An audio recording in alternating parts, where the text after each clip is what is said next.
And we are live. Welcome, welcome, welcome. For any that are new, this is the Draw Nigh to the Creator series here on Take on the World TV. And tonight it seems we have some people in live that have been waiting. It seems like Doc rounded up the troops tonight. There's all kinds of stuff in the chat, and I haven't kept up. Thankfully, Jeff has. Okay, so let's see. At Draw Nigh to God's Creation series, or Draw Nigh to the Creator series, we have discussed some things in Corinthians and Ephesians and Joseph. And tonight we will be starting an introduction study to Daniel that will probably carry through into at least another video. But before all that, let's do the intro. Where is...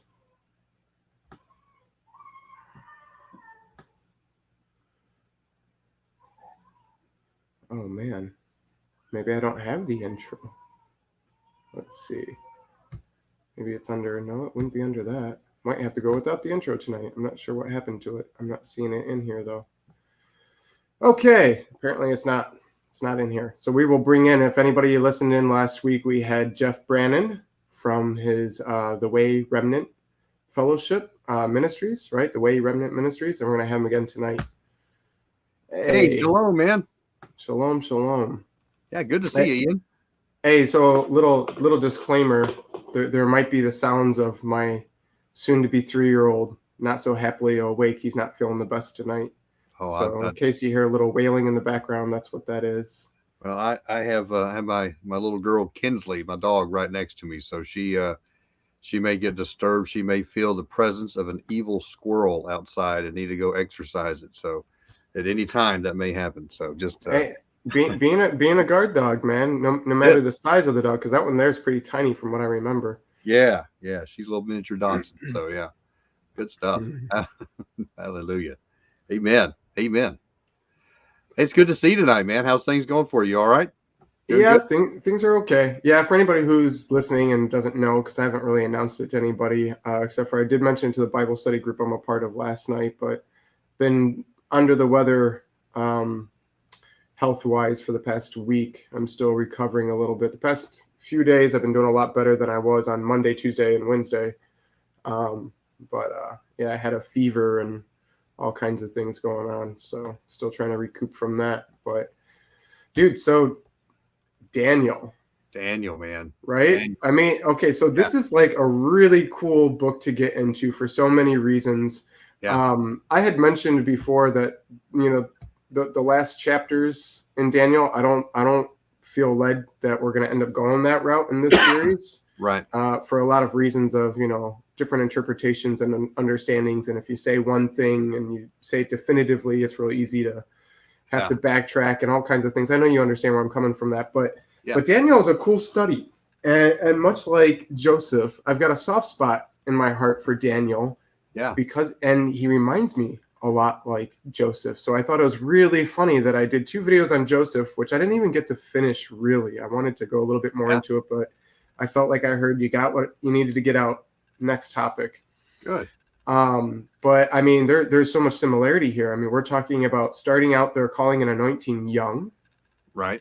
You know, you've got interpretation of dreams. You've got rising to high positions of authority and power, which is funny. I listened to a couple of things today earlier, to somewhat study for tonight. I didn't get to study this week like I would have wanted to. Yeah. But I did get to read Daniel multiple times through, and I kept hearing that, much like these other videos, I get prepared and I have these pages of notes, and then I end up not even using them, Jeff. Yeah. But when you and I talk, you know, the Spirit moves, even when I was doing on my own, but it's really nice to have you there. We can bounce back and forth and compare notes. But when the Spirit moves, it's kind of one of those, like, forget the notes anyways. You know what I mean? It's like, who cares what you had planned? This isn't your platform. This is a platform you're being graciously allowed by Chris and Liz Bailey to use so that Yah can do his thing for his glory. So, well, I think when as we dig into this, we're going to see this even just this first chapter. I mean, there's so much packed into this first chapter. I don't know if we can get off the first chapter tonight, to be honest, man. There is so much here, and and it's such a message for us today, like right now where we are living. I mean, Yeah. I didn't have an idea of what thumbnail you're going to use, but I love that line in the sand thing, man. I'm just like, that is Daniel chapter 1. I mean, all the way through, but Daniel But chapter Daniel 1, 1. really, man, Yeah. that nailed Yeah. that. Yeah. Yeah. My wife and I were discussing that because she's the one that does my images for me, right? I give Okay. her an idea and she goes, Yeah. okay, what's your study going to be on? It's going to be this, right? And I'll give her a couple keywords and phrases. Like, it'd be really cool if you could come up with an image that sets this message, right? Yeah. And she had one that was much like the ones that I used for the Joseph studies, right? It kind of had that old school ARC books. Did you ever read the ARC books, Jeff? No? No. Oh, really? No. Okay. I grew up on the art books, and I grew up on, it was my mom and her sister's art books from like the 60s. And I grew up on those. And I actually have a really interesting experience because I must have been under the age of 10 at my mom's parents' house, the one who was a reverend for, I want to say 50 years before he retired. I was staying at their house a lot as a little one. They lived down the street from the school that I was going to that was connected to the church that he was a pastor of and things like that. And I actually had a summer that I can recall that I forget about, but I think you'd get a kick out of this, where I was reading those art books late at night as a little one. Yeah. And I would receive narration from the father while reading them. Wow. And I was so, it's like a lot of the spiritual experiences I had before being born again, that like in the moment, you know, it's Yah. But as soon as it's done, you're just kind of like, yeah, that was cool, whatever. And you just like brush it off and go to bed and whatever. And it took me until I was born again to remember those experiences. And I said, oh my goodness, I used to hear the Father directly narrate those stories while I'd read them. And he would tell me things that I was not reading on the pages. So I have a you know, I see anything that reminds me of those art books, the kind of illustration that they use, which is what I was getting at, those images. And it reminds me of that time, you know, and I'm like, oh, I really like that. And I like how that imagery I have to look those up. Yeah, the art books. My mom's sister actually gave me a whole set for my little ones. And I was like, man, forget that. These are for me. But anyways, you know, so I like how those images stand out from other videos. People see my images and they might think it's childish or whatever. But I like how it stands out and it's a little different and it's not claiming to be something sophisticated and amazing and mind-blowing, because the idea of this series is to just get to the heart of things, to just discuss scripture, to remind the listener and invite the listener to fall in love with the scriptures and the meat and potatoes. And yeah, it's fun to get into details, but to really get the oomph, the context, to think about what's going on. And that's why I like discussing things with you on here, is we get to do that together. But yeah, so she had an image like that. And then I was like, you know what about like a drawing a line in the sand? Because that, like you said, that's Daniel 1. That is Daniel 1. So did you want to look at the very beginning of Daniel 1? Are you ready for that? Or do you have... Before we do that, if we ever start off a book, man, I really like to get the listener to understand where this was at, like in the time frame of stuff. I'm a real linear kind of guy. I love timelines. I love charts. I love trying to put it all together, because, you know, like growing up in a church atmosphere, you may get bits and pieces of Old Testament or some of, you know, in the New Testament, but you don't really get to see how it kind of fits together. So I just want to tell the audience a little bit. You know, Daniel lived in the 6th century BC, so before Yeshua was born, roughly about 150 years or so after the death of Isaiah, right? So think about, you know, we have the prophet Isaiah, all right, then about 100, 150 years later, you have Daniel. 175 years before Daniel was Amos, and Amos was the father of Isaiah. Some folks don't know that. Interesting things with that. Some things may be going on during the time. So like all the time that we're talking about tonight with Daniel, you start seeing the construction of the Acropolis and the Temple of Zeus in Athens, right? So that's going on. Across the big pond over the Mayan civilization was just exploding at the time. So big, you know, Chichen Itza and all these kind of things that we see down in Mexico. Those things are just it's going crazy. Interesting enough, Aesop wrote his fables during that time. So I grew up listening to Aesop's fables and stuff like that. So Confucius and Buddha were both alive during the 6th century BC. So that's kind of interesting. We see supposedly around this time, it's my last little fact here, supposedly the Phoenicians made their first known sea journey around the tip of Africa. They went all the way around Africa during this time. So just some stuff with that. If you want, before we get into the start reading it, I'd like to try to introduce kind of some of the main characters if we could. I've not done a screen share on this, so I'm not quite sure.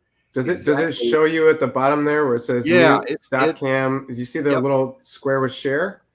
Yeah. If you click on that, it'll show us what you're looking at. So if you have extra tabs or whatever, if it's like all over the place, you might want to clean that up first. Yeah, that's what I'm gonna do. So we'll pull that up, and then let's see. I'm gonna hit share.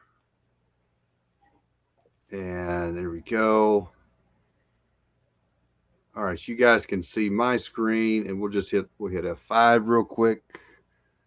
All right, hold on. We're still not seeing your screen yet. Oh, still not seeing it yet? Nope. At least I'm not. Oh, here we go. Oh, I can do a window. We'll just do the entire screen. Okay, there we go. Here we go, and hit share. There we go. And all right, now I'm gonna throw that down and hit this up. Here we go. All right, you guys, can everybody see that? Okay. Yeah, I've got it pulled up now.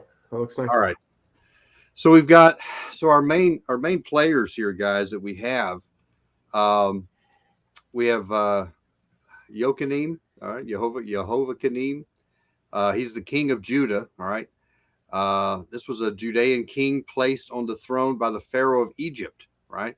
So while his name means Jehovah raises up, well, Jehovah kind of didn't. It was Pharaoh that put him in place, right? I know, gosh, in the grand scheme of things, God did, but his name applies, that Yah just, thrust him in there. We pronounce this Nebuchadnezzar, right? King of Babylon. That's he's the ruler there. Interesting. It's Nebuchadnezzar. That's how you pronounce that. Kind of. It's a Hebrew transliteration of Nebu Keduri Utsar, which means Nebu protects his crown. Now Nebu, was the god of art, writing, and the god of vegetation. He's also referred to the god of wisdom. All right. So names mean something back in the definitely back in the times that we're reading about. Daniel, gosh, we know about Daniel, right? Means God is my judge. We see the L at the end of Daniel's name. It's a Hebrew compound name. Now he changed his name to Belshazzar, meaning Bel's prince. All right.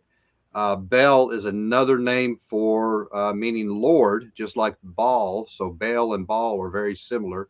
And it's in reference to Babylon's chief deity, Marduk, or the god of thunderstorms, or one who rides the clouds. So we interesting. We see when Yeshua is talking about his coming, and he tells the Pharisees, you'll see him, the Son of Man, riding in the clouds of glory. That's when they tore their garments, because they understood that he was referring to himself as God. So this was kind of a slap in the face also to Baal. So next we have Hananiah, meaning beloved by Yehovah or Yahweh, was changed to Shadrach, meaning illuminated by the sun god. Shemesh was the god who conquered night and death, who swept across the heavens on a horseback, or in some representations it was a boat or a chariot. But he was the bestower of light and life. So you can see they're changing up all of their identity. Now we'll really definitely get into this here in just a minute. Mishael means who is as God, was changed to Meshach, and this is supposedly representing the goddess Shak, who is, of course, that's the same god of Ishtar. And that's the Babylonian goddess that fell from heaven in a giant egg, landing on the banks of the Euphrates, who came out and transformed a bird into an egg-laying rabbit to prove her divinity. So that's according to the mythology there. Then we have Yah, meaning Jehovah is my help, was changed to Abed-Nego. Also could be Abed-Nebu, means a servant of Nego, servant of Nebu. And this is the same where we get Nebuchadnezzar, same god. So it's the god of art of writing and god of vegetation, referred to as the god of wisdom. So that's kind of what I wanted to share. So as we go in tonight and we're looking at these guys, and I think I passed it back. I'm not sure if I did. There we go. Yeah. So as we go back in and we start looking at the names of all these guys, I think it's important for us to remember what was going on in this whole time frame, the names that we're going to be talking about, and we may refer back to them tonight a little bit, Ian, while we're going through this, a little bit more in the background. So we've talked a little bit about what was kind of going on in the world. What was going on in the background of chapter 1? We know that Babylon came to conquer Jerusalem. They just had besieged it. Nebuchadnezzar came down against Jerusalem. Pharaoh had invaded Babylon. And so he in response, he's like, okay, you come against me, I'm coming back. So in response, this young prince named Nebuchadnezzar defeated the Egyptians at this one at a town. And then while he was pursuing them, his dad died, right? And so he goes in and he's starting to conquer Jerusalem. His dad dies. He has to pull out of the battle. He goes back up to Babylon. And so the battle was kind of cut short there for a little bit. So, but we see the full conquest of Jerusalem happen right around 605 to 597 BC. And then that's when that kind of brings us up to date, gets us to where we can open the page to Daniel chapter 1. And this is kind of where we start off. So that's a little bit of a historical introduction, and hopefully that helps people understand the time frame, what's going on, and the major players. So when you reading as we start off where it says in the third year of the reign of King Yochanan, that's that Jewish king that was actually set up by Pharaoh in Egypt. So anyway, that's kind of where we can start from tonight, brothers. That sound good? No, it sounds good. I thought it was really interesting. You were talking about Confucius and all these individuals and the things that were going on at that time. It really shows that at that time background, that, you have a lot of enlightenment going on. You have knowledge being considered important, right? Which isn't always the case in history. Knowledge isn't always, you have other things that are placed above knowledge, depending on the seasons of timelines. You see things like military prowess and capturing lands and all these other things but it seems that knowledge was at the top there or pretty high up. Knowledge and art. The Greeks were really starting to flourish with their art, and all of those kind of things are going on. You see these temples being built. You see their influence is really starting to spread as their empire begins to kind of do things there. Yep. So I'm glad you gave the history and the background. As I told you privately, I was hoping you were going to. I have a whole library upstairs in my bedroom. Yeah. And I looked last week and I picked up basically a shelf of something like 20 books. And I said, I'm going to go through these. Yeah. And each of them have sections on historically what's going on, what led up to those things. I'm going to take some notes. I'm going to go through each of the books. And man, I was in bed for a lot of this week. Even when I was working and being sick, I get home and it was to bed. Yeah. So I didn't do any of that. And I kept hearing the Spirit tell me, like, that's not what I have in mind for you anyhow. Yeah. So going through Daniel, the first thing that popped out to me after verse 1 there, which I believe you've already covered that really well. Verse 2. Okay. So the first thing that sticks out to me that I wanted to bring up on this, right, is you have Yah giving the king over, right? So you see that he's taking credit for that. And it's, as you've hinted before, anything that happens, God's at least allowing it, right? But this one here, it shows Yah is handing him over. Right. Yeah. So this shows that he was not in the favor of Yah. But but it says they handed him over with parts of the vessels of the house of Yah, right? Right. Not everything. Yeah. Right. So the first thing that stuck out to me on that is vessels of the house of Yah, right? Which then get carried to the land of Shinar, however you want to pronounce it. And that way, I'm good with Shinar, yeah. And with Shinar, wasn't it Dr. Lake that wrote a book all about Shinar? I mean, there's all kinds of things about Shinar connecting Nimrod to the later on Nebuchadnezzar, and you see the archetypes there of the Antichrist, and you see a lot of reason. I don't know about you and your studies. Have you come to the conclusion that Nebuchadnezzar was trying to fill Nimrod's shoes purposely, looking at Nimrod as somebody as I want to be like him, but possibly better? Right. I mean, if you go back and you study all the Babylonian gods, I mean that's basically Nimrod and his guys. Nimrod was the ultimate, and definitely we can see King Nebuchadnezzar saying, "Look, I want to be like this guy. I want to have my kingdom just like his. I want to rule from where he was ruling from. I'm going to kind of follow in his footsteps." And he did a pretty bang up job. I mean, honestly, he began to conquer everything. He began to do all these mighty things. And so when he goes in and he takes, I find it just odd or peculiar, I guess. He goes and takes some of these vessels, the vessels that were in the temple, the vessels that were designed off the template of the things that were in heaven, and he brings them back into the land of Shinar, where we had the Tower of Babel. This thing was massive. Brandon and I were just talking about that this week. The Tower of Babel was massive. It was 100 miles square. That's the conservative size of the base. Some people say it went all the way up to 200 miles square. We read historic accounts where it would take them a year to travel all the way up this thing as they were building it. I mean, that's well, wasn't it considered a 3 days journey just from one end to the base to the other? I mean, this tower was a city. Yeah. There's actually some interesting studies. I don't know if you've looked into this and if you feel like it's just something to dismiss or not. But have you ever looked at the comparison of what we know about Tower of Babel compared to the site of Atlantis? I have not. No, I'm not looking because into that. That was a study I did a few years ago, and I wasn't 100% convinced, but I wasn't convinced that it's not either. Right. I think that'd be a fun topic for you and I to discuss that at another time if you want to look into that. I'm down for that. See what you think, because there's some things to be said there. It was surrounded with ports, but the circumference was roughly the same size. The way it's described in a lot of texts is the same. There's all kinds of things that point to it being a strong possibility there. The thing that I've really taken away from Babel, the Tower of Babel, it's we see that that Yah obviously disrupted the languages there, right? I think he shattered those languages, and then you see on the day of Shavuot in Acts chapter 2, God bringing that gifting of tongues, where he supernaturally brings those together.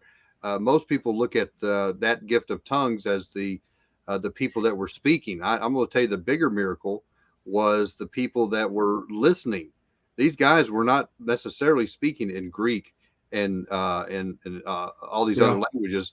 The Bible clearly says they heard them. Every man heard them in their own language. And what God was doing, God was taking that shattered language now of the humankind and putting it back together. And that's the gifting that went on there. And I don't know. Well, there with Genesis 11, you see a unification that was going against the glory of Yah. Right. And in Acts 2, you see a unification that was for the glory of Yah. So of course, if he wants, he has that control, that ability to take that puzzle piece out or place it back in, kind of thing. But okay. So the vessels of the house of Yah, which was what I thought about titling this video. There was a couple things I had in mind because this was one of the verses that really stuck out to me. So you have the vessels, right? So you're looking at the instruments, right? Your cups. We know it was at least chalices, that it was cups, right? We see that in Daniel 5, I think it is, later on, that they bring them out and use them for wine. So we know that there was cups and stuff, but probably incense censers and things like that as well. And it gets carried to Shinar, to the house of his lowercase g god, and brought the vessels into the treasure house of his god, which shows that it was considered valued, right? So here's what stuck out to me. Then we see the king tell Ashpenaz, the master of the eunuchs, to bring children of Israel.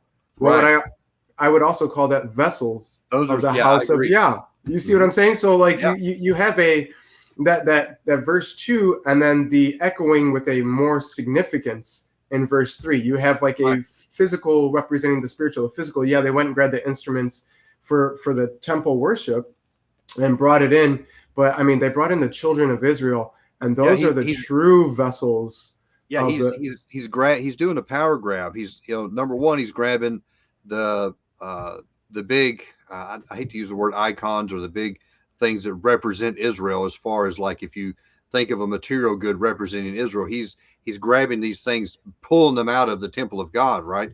And then, okay, we're also going to take your identity of your kids, and yeah. we're going to grab them as well. Verse 4, man, it talks about youths without any defect, handsome, Yeah. proficient in all wisdom, right? Yeah. They probably weren't the guys like that I was like in school, sitting at the back of the classroom. These guys were in front, right? Knowledgeable, intelligent, capable of serving in the king's palace. I mean, that's these guys were they were smart. Yeah. Well, there's a lot going on here. He's looking to expand his kingdom. He's looking to better his kingdom from within, Yep. right? Because we see that they have a 3-year testing period. But this is something that he was known for doing. Yes. From what I understand, even outside of Israel, you'd go and you would capture, take, and you'd bring those in, and then you'd train them up for a few years, and you'd keep the best of the best in Babylon to help Babylon within, and the rest you would send back. That was what he would do. That was part of his style, and it was extremely intelligent. So there's a few things I want to point out here.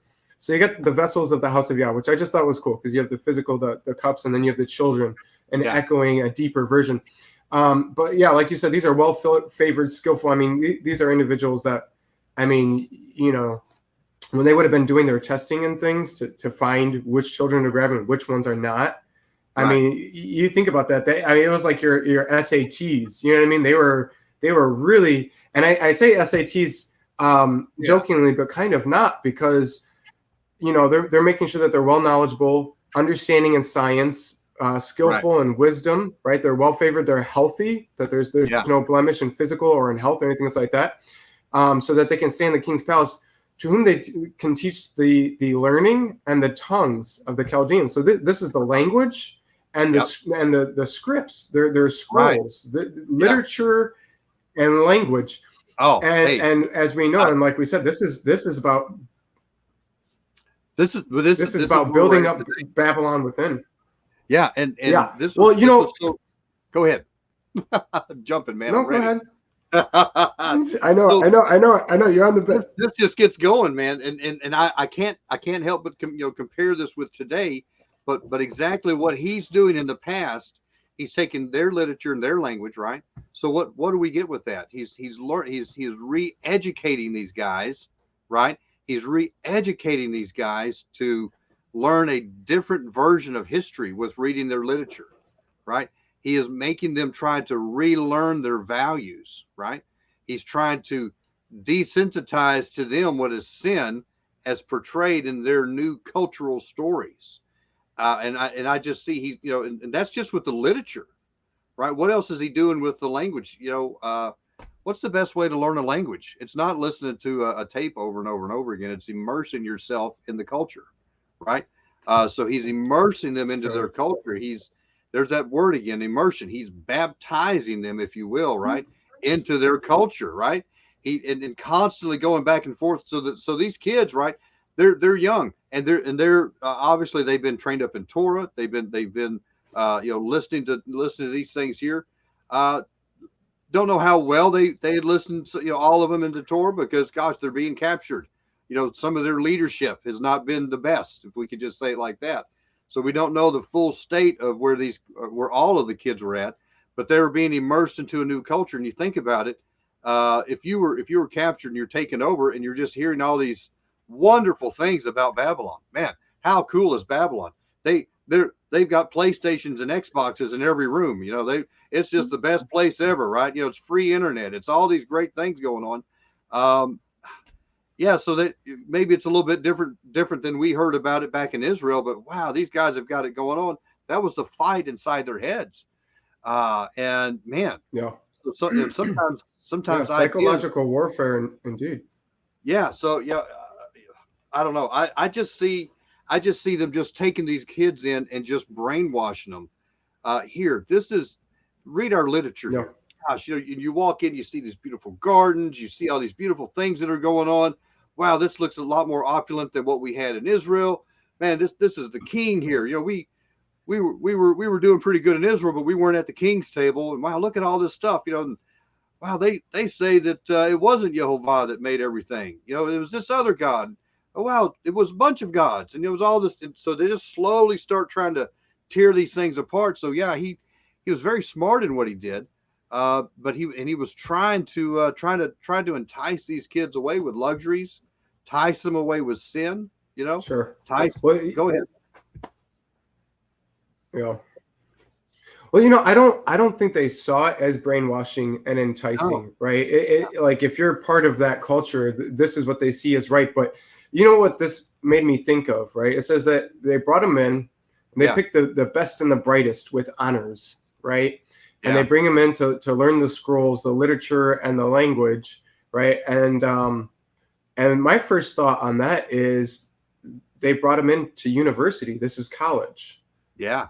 You've been captured. This is human trafficking. And unlike Joseph, when he got human trafficked, he got sent and sold to become a slave and had to work his way up, right? Yeah. But Daniel and his three friends here get captured, human trafficked, brought into this foreign land, and they say, hey, you're now a freshman at the University of Babylon. Welcome to King's University, where it's King's Palace University, whatever, right? Yeah. And so one of the things I wanted to bring up before we move past all this is something that was actually brought up in one of the Take on the World videos a year or so ago, and I find it a bit conflicting, and I was against it, but the more I consider it, the more I think, yeah, maybe. What are your views on them having been taught black magic and things of that nature? I mean, we are looking at it being the teaching of the Chaldeans, and the Chaldeans were known for these types of subjects. I think that they were definitely introduced to those things, and probably made to study them. I see it as a re-education type program going on, and I would say that they were shown all of that. Yeah.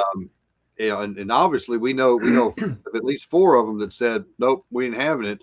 Doesn't mean that they still didn't study that. Right. I mean, we different ones of us, like Dr. Judd and the different ones, have studied into different occultic type things and mythologies and things like that. There's nothing wrong with studying that, so we can have a better grasp of how to talk to people about it. And indeed, I think that we can see through Daniel's life going through that he probably did study some of those things. If you kind of look at the way he answers some of these things, and when this thing comes up, with the dream here in a little bit, I think if you'll pay attention to how he answered, we may see a little bit of that.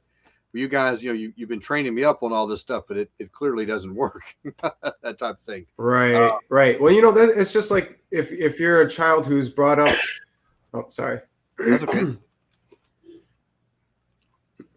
Go ahead. If you're a child who's brought up in the way in your household and you have convictions and things, but you're still young enough to where maybe you're not completely strong in your faith. Like you said, I mean, these gentlemen were young, right? Yeah. We're not really given an age, but we're definitely given the understanding that they're young.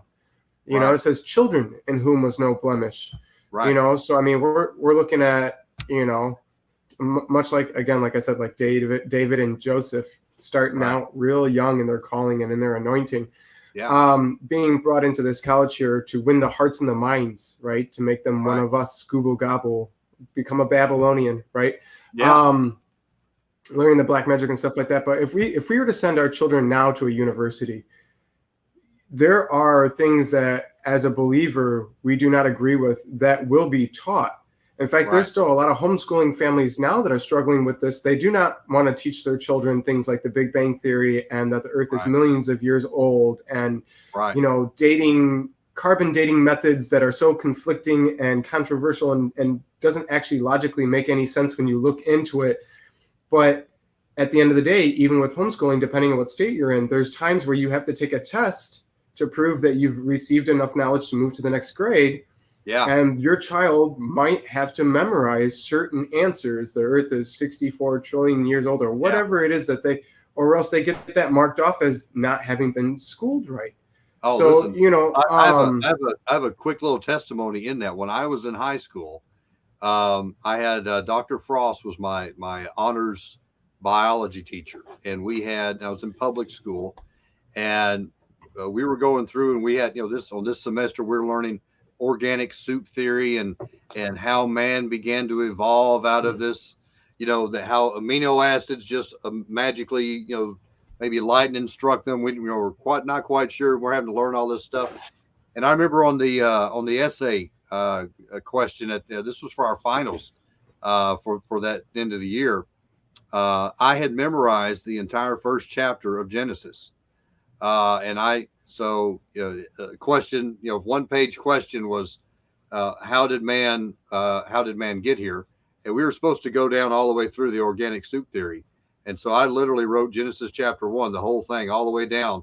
And then at the end of it, I put, but you believe, and then I started with all the organic soup theory. So, kind of did both, but just so I could get the answer that they wanted correctly. And so maybe that's what I was going to say. Maybe, in my opinion, I could see at least these 4 Hebrew children doing that, because we do see them have some anointing on their life, definitely have some conviction, being able to stand up to what the king was wanting. So yeah, I could definitely see them learning or being introduced, or maybe even having quizzes or tests on some of these, because gosh, we read through different literature places where Daniel was the kind of the headmaster of the Magi at one point in his career. Some people even believe. Some people believe that all of the wise men that did come to the birth of Yeshua, that started off their journey, were followers of the school of Daniel, and they had come through. Interesting fact too, I understood he was a firefighter. I don't know if you've ever read that in Babylon. It said that his wise men came from afar. So sorry, it's a bad joke. It's really bad. Okay. I was like, I don't know where you're going with this. I was like, what are you talking about? No, but if you bring it up after, the show tonight, what was it? Ken Johnson has convinced me that the wise men, the Magi that came from the Far East, were more than likely from Iran. So if you're curious as to why I say that. Oh yeah. Which I find very interesting. Just like tonight is about Babylon. I spent 2 tours in Iraq, right? Right. And my mom's side of the family is from Iran and Iraq. We're my mom's side is half Assyrian, half Armenian, from Persian Armenian, from Iran. So you have that, so anytime talking about Iran or Iraq, Assyria, Babylon, these things really draw me in, because I'm like, man, that's my people. Part of my background comes from those stomping grounds. And then having seen ruined ziggurats when I was overseas in combat and stuff like that, I found that pretty neat too. But yeah, let me know after the video if you want to discuss why the wise men were probably from Iran. Oh yeah, I'm all into that. That sounds good. Okay, so we're on verse 5. Yep. And the king's now giving them the meat and wine from his provision, from the king's meat, right, and the wine which he drank. So that's also part of that whole luring in, bringing in, like, okay, we're going to teach you our ways. We have our economy's doing well. We have the hanging gardens. We have all this stuff going on in this amazing kingdom, right? This empire. And one of those luring factors there is also this. Now we're going to feed you the king's delicacies. These are the dainty foods off the king's table itself, which is supposed to allure. Now, so there's a lot of varying interpretations as to what the issue is here. So I figured this is a good stopping point for us to discuss this. So I'm going to throw at you at least a good 2-3 of the most common that I've noticed, and I'm gonna hint at what I feel like is the strongest, and then I want to hear your input.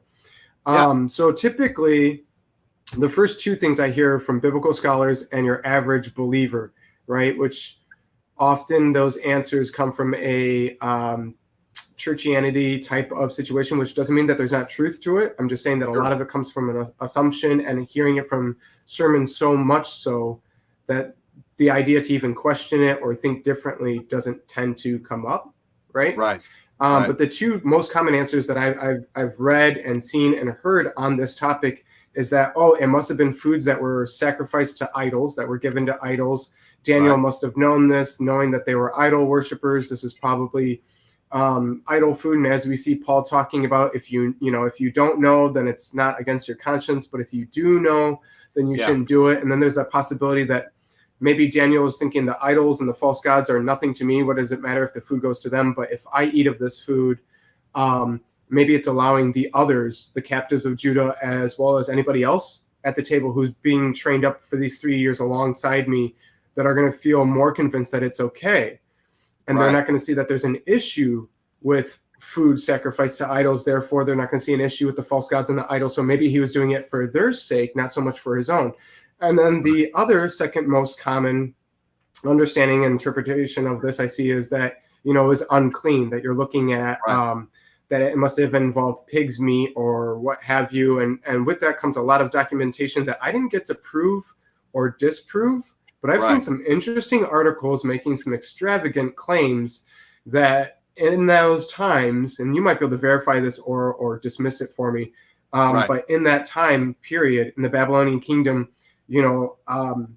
tracing the food through the entrails and through the intestines of pigs and through the blood of enemies and things like this was common, so as some kind of ritualistic. Okay, so I mean, if there's that stuff going on, also getting back into the black magic stuff, they relied heavily on blood magic. That was kind of a big deal. We did a little series here a while back about blood magic creeping its way back into the church. But they would the way they would kill stuff, and then also they would eat and drink of the blood, and then that, by that they believed that they were taking on the powers of those whatever they ate. And so even if some of the things were not, maybe it was a beef cow, right? Maybe it was something that was clean.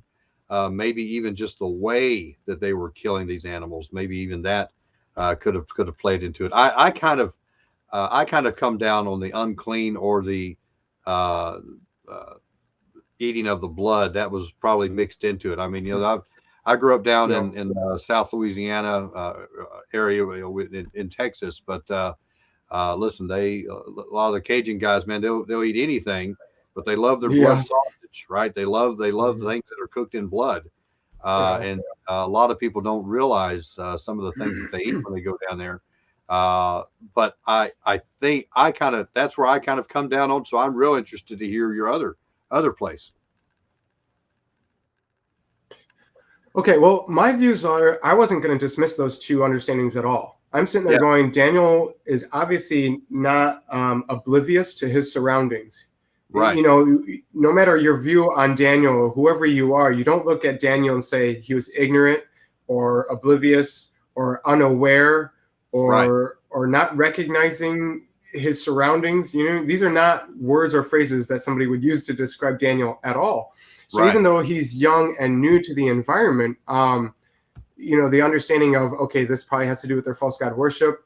And especially if he's starting to do his training up with the schooling and stuff like that, because they're probably going to start training you and then feed you halfway through the day or something like this. So the food probably wasn't even the very first thing that was presented to him. And at this point, he's probably already had convictions. He's probably already had the Spirit shown him no. So I'm not dismissing those things at all. I was curious about the blood entrails and stuff like that. Like I said, I've read it. I just didn't know if I could confirm it. So it's nice to know from you, because you're more like Chad, where you get into the history stuff a lot more than I do. Yeah. But my other thought, my other thought was that along with those factors would be the, and I do like the conscience of others. I like thinking about that. I thought that was kind of cool. Yeah. But I'm also thinking that he's aware of the alluring aspect, this idea of winning the hearts and minds. Yeah. And that he's disgusted with this completely. You stole me from my homelands, my ways. You want to rename me. You're trying to give me an identity crisis. You're taking away my name with the meaning which has to do with Yah and making it about your false gods. You're trying to make me one of you. You're trying to make me forget who I am, where I come from, what I'm about. And I felt like as a part of the factors, not the main reason maybe, but as one of the reasons in the back of his head was by accepting that food, you're basically saying, I'm going to comply. I'm okay with what's going on. You know, it's like if you were to take somebody and make them a hostage and you put them in your basement, like one of those creepy psycho peoples that they do horror movies on and true crime stuff on and stuff like that. You know, and there's usually patterns there. Even if the psychopath isn't aware of the patterns, they tend to follow those patterns. They strip them of everything, right? And then they start giving them things. And part of giving them things and rights and freedoms and stuff is so that you are now the provider. It is tying you, the master and the slave. So when you bring them food, you are tying that provision. And look, it's the king's meat. I'm bringing this. And Daniel's saying, I am not okay with this position. I am not okay with where I'm at. I have to stay here. I'm not going to fight this, but I'm not going to pretend like I'm okay with it. So I felt like this was his early on point that he saw. I can draw a line in the sand. I can protest. This is where I can finally start. And this is an early moment for him to recognize. This is, you know, how I felt. And we're going to try to stay away from buzzwords tonight, Jeff, and it might be hard in a couple instances with where this conversation is going to go tonight. But when they first brought up to me in my last job about that number, my first instinct was to say I quit. And the Spirit had to tell me not to and showed me how to get away with obstructing that issue, right? But I was heavily convicted. The moment it was brought up, I wanted to, you know, and I felt like this was Daniel's chance to draw the line in the sand and say no, you know, early on, because the moment you're able to discern, which I think a lot of the body doesn't tend to recognize the first flag. In fact, I would argue a lot of the body tends to not recognize the first few flags. And then that's why you have the chicken with the head cut off syndrome. You have this shock when you're 3-4 flags in and all of a sudden, oh, they're doing this. Well, where have you been? You know, there's this flag and this flag and this. Where have you been? You know, Daniel was able to recognize this first flag. You know, so whether it had to do with idol or unclean or all these things, I think he saw that point and was like, no, I will not comply. One of my notes that I had down was on the identity and how they were changing. I even put in how, like, I made a reference of like Nazi Germany, how they took the kids and they had the whole Hitler Youth Squad going on, right? And it was slowly changing their identity. So I definitely did have the identity thing down there. And listen, how was it that we had churches that believed in Jesus, you know, right there, and they're hearing the trains go by that are loading up the Jews and even some cases Christians, and we have reports of them that they would boast. They would say when these trains would go by, we would just sing louder so we could drown out the noise of the people that were crying in the trains going to Auschwitz and stuff. So I mean, it's, you know, it's just like you're saying, you know, how blind do we have to be to the flags that are going on around us, and coming into a place where we can say, you know what, hey, this is something we need to pay attention to. So yeah, I like how you say that Daniel was saying, you know what, I'm keeping this part of my identity, and I'm going to rebel a little bit. I kind of think that we as born again believers think that rebelling is a little bit of a bad term. Think about Yeshua going into the temple on the Sabbath and healing on the Sabbath. Man, a little bit of rebellion there. You know, he was going up against what the Pharisees, Sadducees wouldn't seize and couldn't seize. You know, they were thinking that you couldn't heal on Sabbath. Telling the guy to pick up his mat and walk. It was not a Torah violation, but it was their oral Torah violation. So being a little rebellious. It was a Talmud. It was a Talmud violation. Absolutely. Yeah. So, you know, having that little bit of rebellion type thing. I know, you know, I don't know how many chapters we'll get into this, but, you know, when Daniel was supposed to be bowing down. You know, he gets on his patio outside, flings the curtains open, and he's just like, yeah, I'm praying to my God right now, and it's not you, King Nebuchadnezzar. You know, so we see some of those things going on in his life. And yeah, I think there's I know Daniel. I've read somewhere now. Now you may be able to help me with this, because I was going to try to confirm this. I read some things that Daniel may have been part of the Levitical priesthood, and that he was growing. He was being I forget where I read that. So this I'll just little asterisk right here. Disclaimer, just to throw that out there, because I don't have that confirmed. But well, he would have been of the genealogical. He would have been of the tribe of Judah, though, right? That's the issue that I had with that, because how did we get to that? Maybe it was a little bit of a mixed line. I'm not sure. So, but I'd read that he had some priestly training there, and so if that's the case, wow, how much more with all the blood and all the blood magic and all this other stuff that's kind of being pumped on him, he may even have further insight than someone normally just growing up as a young man in Israel. So interesting stuff there with Daniel and the rest of these guys as well. Well, trained as a priest or not, either way, we see that he was picked as one of the brightest, healthiest, most knowledgeable. Obviously, the young man had a lot of understanding. He had wisdom. He had intelligence. He did. He could hold his own. I mean, and you got to think too. This is even the Israelites had troubles with this, but looking at things with the eyes of a man. So I mean, he had to be not an individual whose appearance would lack. He would have to be an individual who would be able to carry and present himself. So I would argue, much like Joseph was known of in Genesis, that he would have been a well speaker, that he would have been able to present himself, articulately. I mean, this is an individual that not just with not only his convictions, but I mean, you see when he goes to the king and stuff like that. I mean, he went straight to that captain of the guard, and he was able to explain and persuade. But I mean, even before then, actually, let's back it up. I'm doing what you do, Jeff. I'm jumping ahead here. Okay, so we've got the children of Judah, right? Which that's my thing with the Levite thing. We'll have to discuss that later. Unless he's got a Levitical background, it would take a heck of an argument. Well, the Levites were also there in Judah. They were still at the right. That's true. Right. Yeah. You're gonna have that's true. Yeah. So you have Daniel, Hananiah, Mishael, and Azariah. Yeah, that'd be a fun topic. Yeah. So then the eunuchs renamed them, right? As you talked about before. So here we have that whole identity crisis issue again, right?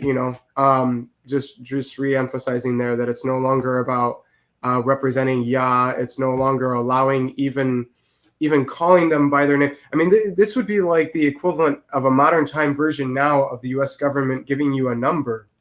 Yeah. You know what I mean? Like, ooh. They're trying to take away your identity, and you are now one of us. You are now a part of our system. And when we call out what we want to call out, we don't want to be calling out what we don't want to be calling out when we call you. We don't even want the words to leave our lips to be representing anything that has to do with what you're a part of or we're a part of that goes against our way, our culture. Yeah. We're so I mean, there's a lot going on there too. I mean, what is in a name, Yeah. Right. Exactly. Because we're going to break you down to build you back up. This is like the military. This is like the government. This is nothing new under the sun. Just because we're talking about ancient Iraq does not mean that things have changed. This is not something that's been done away with. So here we get to what I believe is the coolest verse, in my opinion, in Daniel 1. Okay, unless you have more that you want to discuss with the names and the changes there in the identity. Nope. Because there is a lot to names, and I do like doing studies on that, talking about not just the names and the meanings, but how they often represent abilities and gifts and purposes that Yah has for them and is going to work through them. I mean, obviously it's important. Shakespeare said, "What's in a name?" Right? But there's a lot in a name. You know what I mean? So much so that you see Yah changing names, right? You do. You've got Abraham and Sarah, but you've got Jacob, right? You've got Saul to Paul. Right. But you even have Revelation talking about a new name on the stone. Nobody ever likes to bring that up anymore. You've got the Messiah coming back with a new name, right? Yeah. Written on his thigh, On his right? thigh. So new name, new identity, right? Right. Names and identity and purpose and meaning. These are all very important to Yah. So obviously the enemy knows that there's importance there as well. So, I mean, if we're going to look at the spiritual lens of these things, the Babylonians are doing things the Babylonian way, right? They're gonna assign you an SSN, and they're gonna tell you to stand in line and to do one of these numbers and all these other things that is a part of their culture and part of their control and breaking you down, and so they can build you back up into their image, into their beehive system. Right. But really what's going on is we have spiritual entities that are influencing and encouraging, and the vessels are able to change it as they see fit based on their culture. But at the end of the day, as long as it's the exact opposite of what is Yah. You had brought up writing on the cloud earlier. Yeah. Some of my favorite verses in scripture is talking about Yah writing on clouds and about Yeshua writing on clouds. I mean, you have like Deuteronomy 33:26. Yeah. Exalt him who rides on the clouds. Yeah. Psalms 104:3, talking about making the clouds his chariot. I remember the first time I came across that verse, being born again, and I was like, makes the clouds his chariots. Like, what? That's cool. Yeah. You know what I mean? But okay, so yeah, the whole build back better, Ren. You're right, and that's exactly some of the things that I'm hinting at to tonight. I found when I was going through, you know, we have Daniel. God is my judge. His name's getting changed into the Baal's prince or Marduk's prince, basically. You know, their chief god's prince. Hananiah, you know, beloved by God, beloved by Jehovah, Yahweh, being changed into illuminated by their sun god. You know, this is where you get your illumination from. Gosh, I can think of Freemasonry. That's where you get your illumination from. You know, and it's not God. It's from, you know, being illuminated from Lucifer. You know, we see Michelle, who is as God, you know, and that's being changed into basically who is like Shak or Ishtar, right? And that's a fertility goddess. I mean, just you have all of these symbolisms going on. What was it? Azah was Yehovah's my help, being changed into the servant of Nebu, or you know, you think of the ramifications going on in the minds of these kids, and then they're hearing this, they're learning the language, right? They're learning this language, and then they're having to hear this over and over and over again. You think about the psychological warfare. This was trying to be their new normal, right? We're going through a new normal revolution right now, right? And how do you deal with that? How do these kids deal with that? And I think that's what we're starting to see in verse 5 and 6.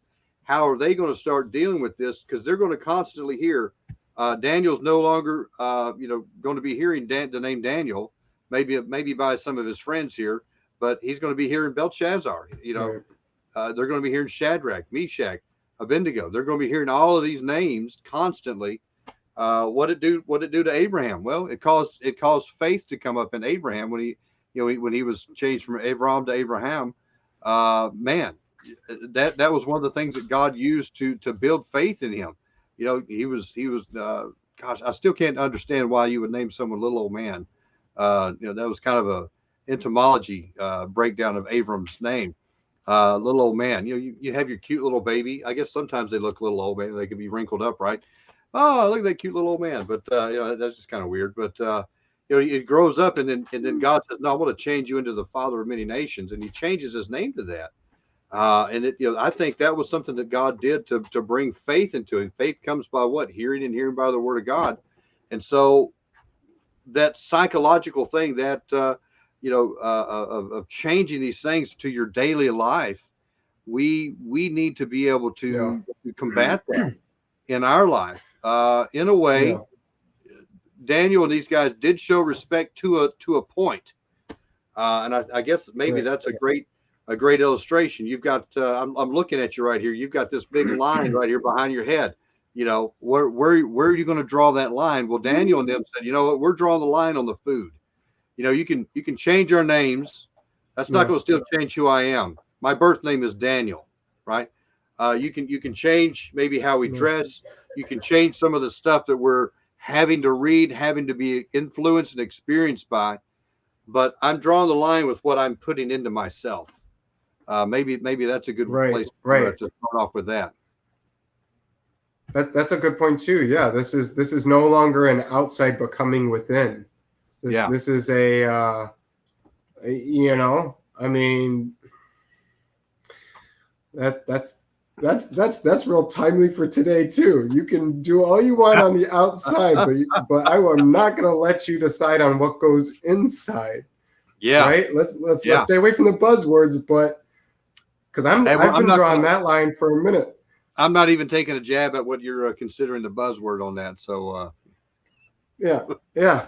You know, at my last job when they brought this up, actually it was before that. It was actually before the first lockdown. I had told my boss that if they ever require what they're trying to require now, that I won't do it. I told her that back in I think it was the end of February or beginning of March. It was within days before the lockdown, because I told her things were coming. I was hearing things through the pipelines. Yeah. And it was within a couple of days before there was an actual shutdown. I told her, I said, if they ever require that, I will not do it.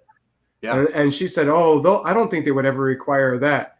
And here we are now. I don't know if she remembers that conversation we've had. I had a lot of prophetic moments at my last job, but that was, I think, the most important one. I had somewhere that they could not deny it, you know, but that one there, I that's one of the things that I hope that if she remembers any of the things that I told her, that really sticks out as like, oh my goodness, he called that before they even, you know, and not so that she can think anything of me, but she knows why I claim to hear things and know things, you know? Yeah.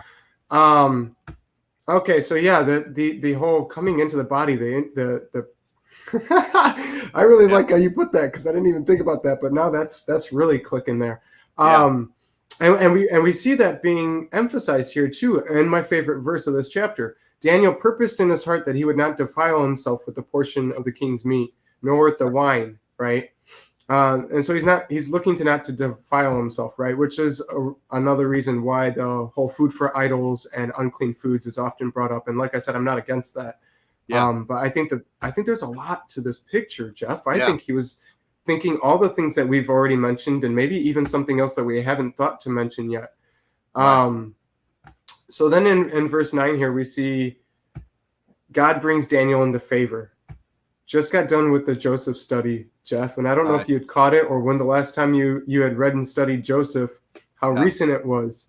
But the word that kept getting highlighted for me for Joseph was that he was favored. He was favored by his dad, given that robe, and then he sold to Potiphar and he was favored. And then he was put into prison and he was favored. And then he was brought out of prison and he was favored. You know? And here we see Daniel again, young, taken away from home, you know, brought to a foreign land. Mm-hmm. And right away, Yah is giving him favor. And I don't find it to be coincidental that we see the scriptures mentioning God's favor towards him after we see him drawing a line. Yeah. Scripture made it a point to say, you know, this is what happened. This was the time period. Let's set it up. Here's the time period. Here they were. This is what was going on. The vessels were taken. The children were taken. And then their names were changed. And they're going to be re-educated. And they're chosen. And then they draw a line. And then we're told, Yah favors. You know, a lot of believers want the favor of God, but they don't want to stand up for convictions. They don't want to draw lines. Well, and when we don't, you know, it's important when we don't draw a line, and I want people to really listen to this. When we don't draw a line, we fall into exactly what Nebuchadnezzar was trying to do with these children. He was trying to change their identity, change them over, and then hold them up to their God as a trophy. I won this. I shaped this in my image. I have recreated what you prized, and it is now in my image. I'm telling you, that's got implications to the mark of the beast. It's got implications to this world system. That's why God is trying, and you hear it, and I know you hear it prophetically. Come out of Babylon, come out of her. Yeah. You know, Daniel them physically couldn't come out of Babylon, but they did draw a line, and I love how you said that. It wasn't until they drew that line that God's favor started to come upon them. That's beautiful. Yeah. So then we see the prince of the eunuchs, right? The eunuchs were given charge over them. And then you have the prince of the eunuchs that says to Daniel, you know, they appointed the meat and drink, and he said, you're going to endanger my head by not eating the king's meat. Yeah. Right? Because he's requesting to not eat it, right? He purposed in Right. his heart. He purposed in his heart. Okay, wait, I want to go back to that because that's my favorite verse of this chapter. And whether or not we even get to the next chapter tonight, sure. This is the verse I really wanted to emphasize tonight. He purposed it in his heart, Jeff. He made it a point and had decided within. Before he made his request, right? When you make your request, that's you drawing a line. That's like going to your job and saying, I will not work Shabbat. I will not work holy feast days, right? Yeah. Or I will not let you decide what gets put into my body that is trying to be required, right? Yeah. That is you drawing a line, submitting for a religious exemption, whatever, right? Yep. Trying to avoid things of this world that are being pushed. Let me hang on. I got to correct you just a little bit. You are not submitting a request for an exemption. I'm a big terminology guy. You are notifying them of your exemption. Big difference there. Just, okay. Yeah. Right. That's a good point. That's a good point. Right. Yeah. Right. Well, here. How about this? The request is that you stay in the position that you're in. Yeah. While your rights are being acknowledged. That's the request. Yeah. Right. And the drawing in the line is saying, if you will not meet me on this, I will walk. That's right. There's a lot of individuals in the body that are struggling with this. They don't know where and when to draw this line. And this is why I like to bring up that Daniel saw that first early flag and said, this is something I can draw that line in. Because the longer you wait, the closer you get to that fiery furnace.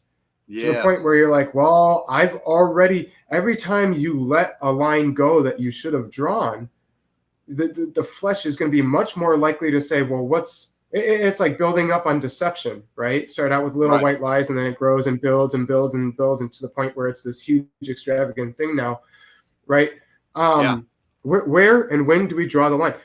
You know, I want to say that one of the timely messages is that we need to be purposing it in our heart. We need to be deciding it in our heart. We need to, you know, and this is something I had actually talked to my sister about months ago, because she was asking me questions about how to handle things and how to go about things. And I said, well, before you decide what you're going to do in terms of how to go about things and who's going to react in what way and things you can and can't control, you need to get with Yah and decide with your conversation with Yah, where is the line? Yeah. And then you need to ask him to put it within you to draw that line. And if we're not making it courage, I think of, you got to have that courage. Think of, you've got the camp of Israel over here. You've got the Philistine camp over here. You have Goliath coming down, boasting, bragging, you know, trying to taunt Israel. And this is going on for days and days and days.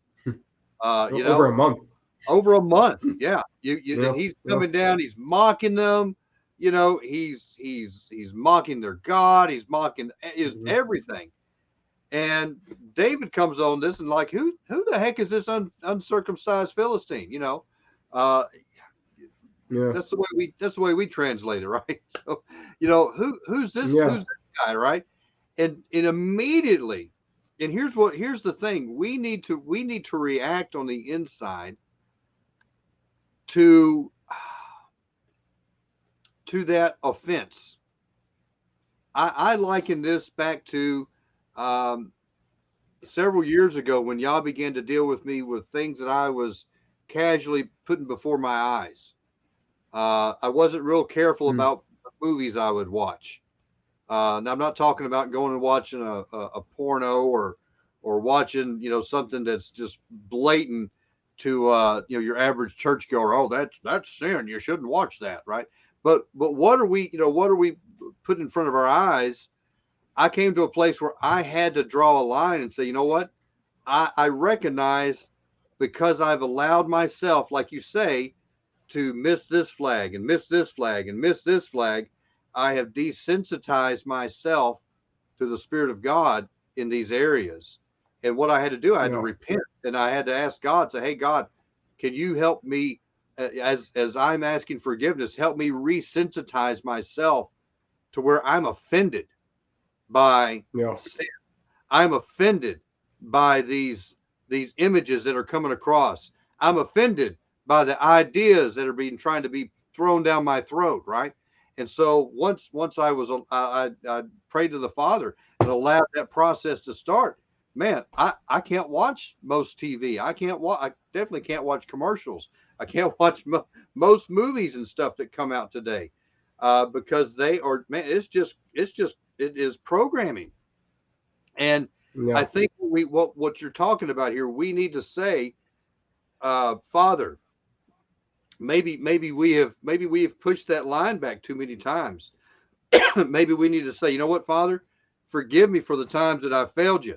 Forgive me for the times of not being courageous. There's a powerful scripture that talks about that some of the people thrown into a particular lake are going to be cowards. Come on, right? That's a pretty big. So we need to stand on the and get ourselves energized. Daniel 11:32. Those that do know their God shall be strong, right, and do exploits. That's Daniel's. That's kind of Daniel's meat and potatoes. And that verse. Mm-hmm. And dude, that verse is in the middle of all kinds of chaos. You have it's talking about the king of the north and the king of the south going on in that context, and in the middle of all that chaos of armies chasing each other and trying to do deals and fighting this country and doing that. In the middle of that is that little verse talking about the believers doing wonderful exploits and miracles and all kinds of crazy stuff. And it's like, because they're operating in the faith in the Spirit, But just like David, and just like we see with Daniel, him drawing the line here with the food, this was not his first moment ever. This is not his first day at Sunday school. You see what I'm saying? Like he had already purposed in his heart to not be defiled. And so whatever the many factors and reasons that probably were for his convictions, he saw that food and said, no, I've already purposed it within myself to not be defiled. You see what I'm saying? And this is, the body needs to be doing that. And with what's going on right now, and as we march towards Revelations 13, however close or far that may be, considering how everything's looking,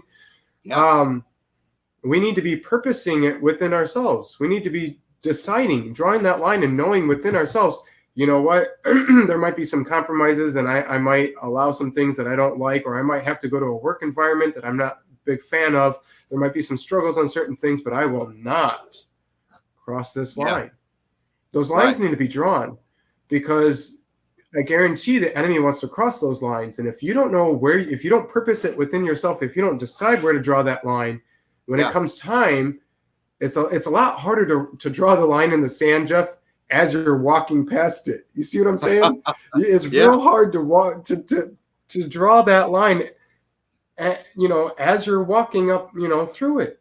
But if you have that line already drawn, now you have that internal oath, if you will. You have that voucher that I will not cross this. I've drawn this, and I've made it a point so that when I see it, I get reminded, yes, I remember. I put it within myself that I will not do that. I will not do that. Because the times that we're going through right now, man, this is it. If the lines aren't drawn, then win, Jeff. Win. That's right. Yeah. I mean, if I'm really liking how you say this, not to let him be defiled, and God is concerned obviously with the heart. He's obviously concerned with the inside. He is concerned with our outward appearance. He wants us to, not cause people to stumble. He wants us to follow his laws and his precepts, his statutes, and everything like this. But His main concern is where we're at in our heart. He said that we could actually follow all of his commands. He said we could follow all of his statutes, but if our heart is not in them, it doesn't even matter. You know, we have to, we can be doing the sacrifices right. We can be doing everything right. But if our heart is wrong, you know, and so Daniel's like, okay, you can rename me. You can do these other things, but I'm not letting you get inside of me. And man, that's a big message for us tonight. That's some good stuff. Man. Yeah, man. I knew it was going to be timely when I heard Joseph, and before I did the Joseph videos, I heard Daniel was going to be shortly after. I was thinking, man, this series, at least, you know, for Joseph and Daniel and stuff like that, he really wants me to be telling the body, it's time to be paying attention. It's time to be looking at individuals that went through scenarios much like, because a lot of the body still is asleep right now, Jeff. They're seeing things and they're getting uncomfortable and they're wiggling in their chairs. But these are the times we're supposed to be looking at Yeshua, and then we look at scriptures. What did Joseph do in times of hardness? He endured. What did Daniel do? He drew a line and did not cross it and stuck to his conviction. We have to be able to look at these things in scripture. If we're not looking to these things as an example and as encouragement, then, you know, I mean, you're at that point, you're dismissing some of my favorite parts of scripture, Jeff. I love these stories. Yeah. You know, Yeshua pointed back to Daniel's prophecy, which I think Daniel was prophesying towards the Maccabees and kind of a dualistic prophecy. But you know, most of our church didn't grow up listen to anything about the Maccabees, right? We didn't know anything about them. Yeah. And same scenario here. What are you going to do? And listen, their lines were drawn, and we had a vast majority. Let's just say it again: vast majority of the Jews said, "Oh, okay, you know, we won't call him by his sacred name. We'll call him Theos. Yeah, hey Theo, what's up? You know, hey, we're going to pray to the great God Theo. You know what? Okay, we'll eat a little pork. We'll do this. We'll you know, we don't have to work on. We'll work on Shabbat. Hey, that's okay. Everybody does it. That's great. Walmart's open all the time. Let's work on Shabbat. It's fine. It's just a job. Can we all get along? Give me a hug. Come give me a hug. We all want to get along, right? And no one was wanting to stand up and go to this line until we get to the Maccabees, and then it's like, nope, done, right? And I think that's what Yah is really trying to get us ready for, because we're coming to that place, and like you say, if you don't stand up now, when are you going to stand up? If you're trying to draw that line in the sand when you're walking backwards, man, have you already been stripped? You already been stripped of everything that you can defend yourself with, right? You know, I don't know, man. It can be rough. Right. It can be rough. So I think this is a timely word. Yeah, it's a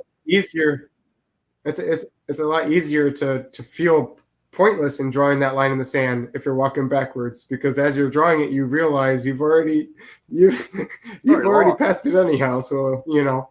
Yeah. Okay, so we've got Daniel deciding in his heart he's not going to defile himself with the king's meat nor the wine, right? And so then he requests of the prince of the eunuchs that he might not defile himself. And then God was bringing favor on to Daniel with the prince of eunuchs.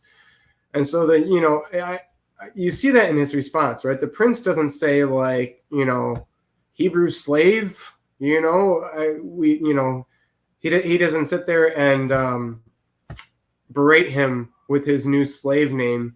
Instead, he sits there and goes, don't you know you'll be endangering my head?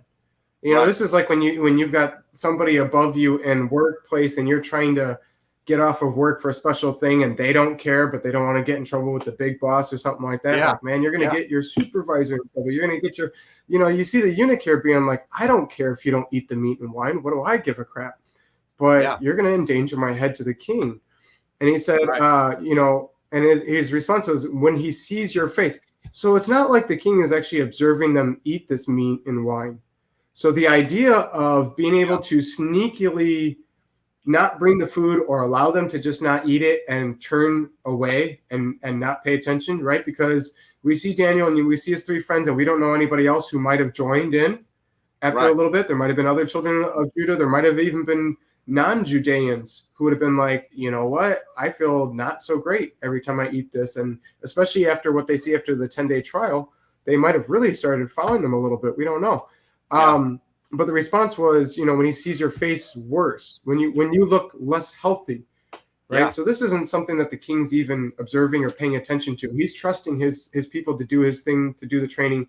You bring them to me 3 years later, where I do not have the preconceived notion of who they used to be. I am not reminded that they used to be Hebrews. I am now seeing them as a brought up Chaldean, right? Yeah. Yeah. Hey, our top Chaldean scientist said that if you eat this stuff, it's going to make you better. And you're saying you don't need to eat this stuff. Well, where's your scientific proof? Daniel says, "Hey, give me 10 days, right? Give me 10 days. We'll conduct we'll conduct a study. Let's put it to the test. We'll do a blind test, right? Right? Right. Oh, yeah, man, yeah. And that's exactly what it is, though. He's for 10 days, which is pretty funny in my opinion, because in 10 days, how much changes in terms of dietary with looks and things in 10 days. Okay, so like I know that it usually takes 3 to 5 days for a pattern to be established in terms of making a change of trying not to eat something, and then a lot will argue that the first 3 to 5 days is the first hill, and then after that it's like 3 weeks before it's really ingrained into your body and stuff like that. Well, there was a difference enough in 10 days, Jeff. Well, it really when they saw them, they said, "Oh, yeah." What were they eating? I mean, think about.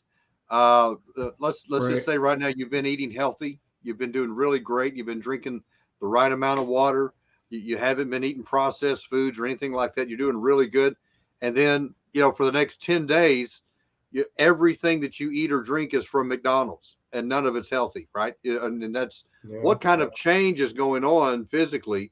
And again, let's go back to that spiritual aspect. Maybe these things were, prayed over or for sacrifices for gods. Could have had demonic spirits attached to them. Could have had all kinds of black magic associated with them. Could have been eating and drinking the blood. Could have been eating pig. On top of, hey, I don't want to defile myself. I don't want to take of these delicacies. All of these things factored in. And then, what are you letting in? And maybe Daniel's saying, hey, look, the more I accept your world system, the less favor I'm going to have from my God, the less blessings I'm going to have in my life. And I can't have that. And wow, he said, give me the test for 10 days. 10 is always the number of testing. My gosh, we can go through all the way from Genesis to the maps. 10 is the number of testing, guys. So that's a big deal. And I do see some people trying to use this scripture to say, hey, you need to be a vegetarian or a vegan or stuff like this. Obviously, I have a little. I'm from Texas. We like to barbecue, guys, and have a little trouble with that. But definitely, there are massive health benefits to eating, not only just eating clean, but eating vegetables, just fruits and vegetables, drinking water. Bam. So many things can be cleared up. And who knows? They were captured. They were captured. They were brought into captivity. They may have already been looking a little rough to wear. Maybe they hadn't had a good meal in a couple of days. On the march there. So maybe a lot of them. Maybe this is another way to look at it. Maybe they had a bunch of people in captivity, and they'd marched them all from different directions and different places they were conquering. Throw them all in a room. Okay, let's see which ones look better here after 10 days. And the other guys, they're eating everything that's put in front of their face. They're scarfing it down. These guys are sitting there saying, you know what? We're just going to eat vegetables and we're going to drink water. Boom, that's it. And obviously, we know that their appearance looked better. Verse 15. Right. Says that. Well, and that's what I was getting at. And I'm really glad you mentioned that, because I hadn't thought about that. Right. I'm sitting there going, like, in 10 days, Yah allowed them to look that much better.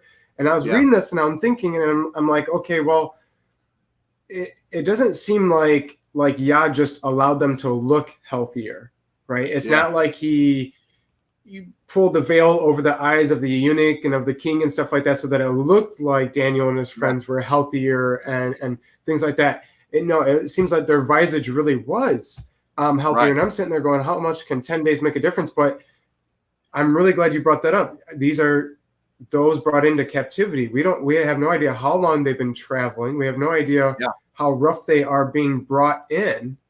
So if you are worn down and looking pretty sickly as it is, you're brought in, and then you're given food that does not have high quality sustenance, has been tainted, or is not good for the body, or what have you.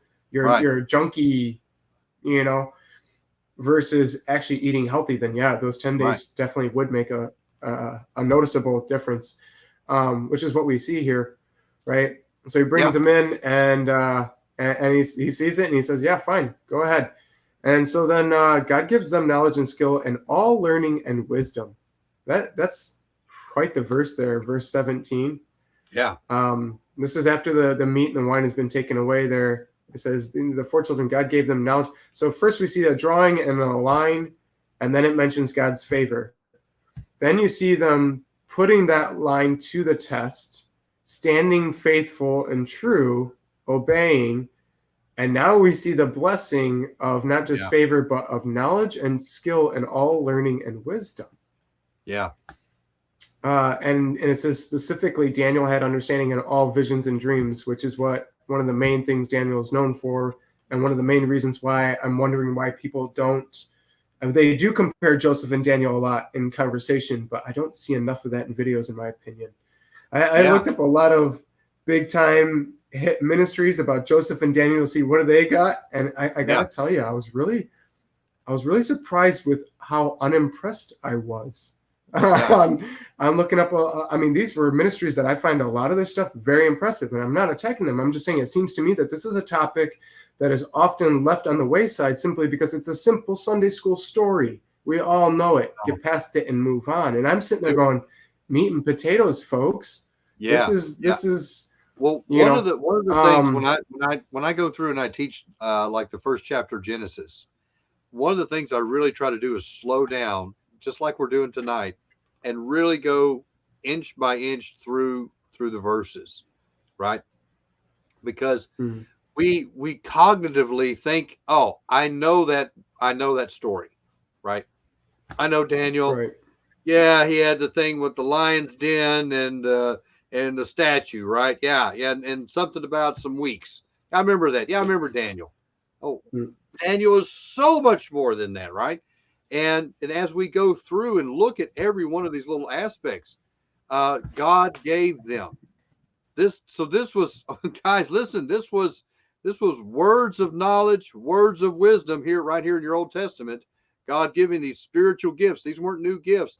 God gave them knowledge and wisdom. He was giving them words of knowledge, words of wisdom, proficiency in literature, understanding, being able to interpret visions and dreams.